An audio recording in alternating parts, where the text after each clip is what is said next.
بسم اللہ الرحمن الرحیم۔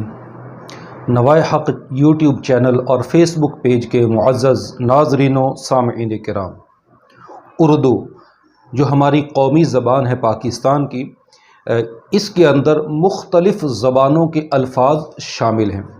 تو آج ہم اردو زبان کے اندر لفظ استاد جو شامل ہوا ہے، اس کی جمع زیادہ تر لوگ اساتذہ پڑھتے اور سمجھتے ہیں، تو یہ درست نہیں ہے۔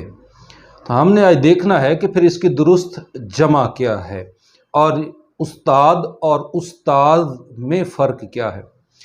اصل میں لفظ استاذ زال کے ساتھ یہ عربی زبان سے اردو زبان میں داخل ہوا ہے، اور یہ اس شخص کو کہتے ہیں کہ جس سے انسان کتابی علم سیکھتا ہو، مثلا جس سے قرآن کا علم سیکھا، حدیث کا علم سیکھا، یا اس کے ساتھ ساتھ دیگر کوئی کتابی علم ہے، سائنس کا علم ہے، یا کوئی بھی علم اس نے سیکھا، تو اس کو استاذ کہا جاتا ہے، اور اس کی جمع ہے اساتذہ۔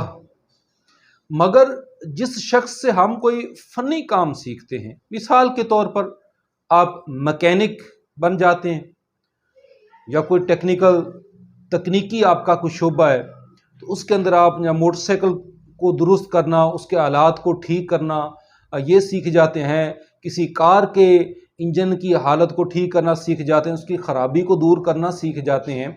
تو اس طرح کا کوئی فنی کام جس شخص سے سیکھا جاتا ہے، اس کو استاد کہتے ہیں۔ اور یہ استاد جو لفظ ہے، یہ فارسی زبان کا لفظ ہے، اور اس کی جمع اساتذہ کرنا یہ درست نہیں ہے، بلکہ اس کی جمع بھی فارسی زبان میں ہی ہونی چاہیے۔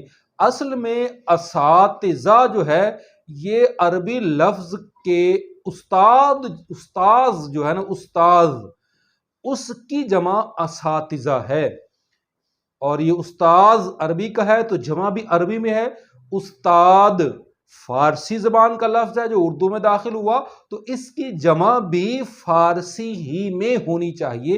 ایسا تو نہیں ہونا چاہیے کہ لفظ فارسی کا ہے واحد اور اس کی جمع عربی زبان کا لفظ آپ لکھ رہے ہیں اور بول رہے ہیں، تو ایسا نہیں ہے۔ اصل میں استاد کی جمع فارسی کے اندر اساتید ہے، تو لہذا استاد کی درست جمع اساتید ہے، اور استاذ کی جمع اساتذہ ہے۔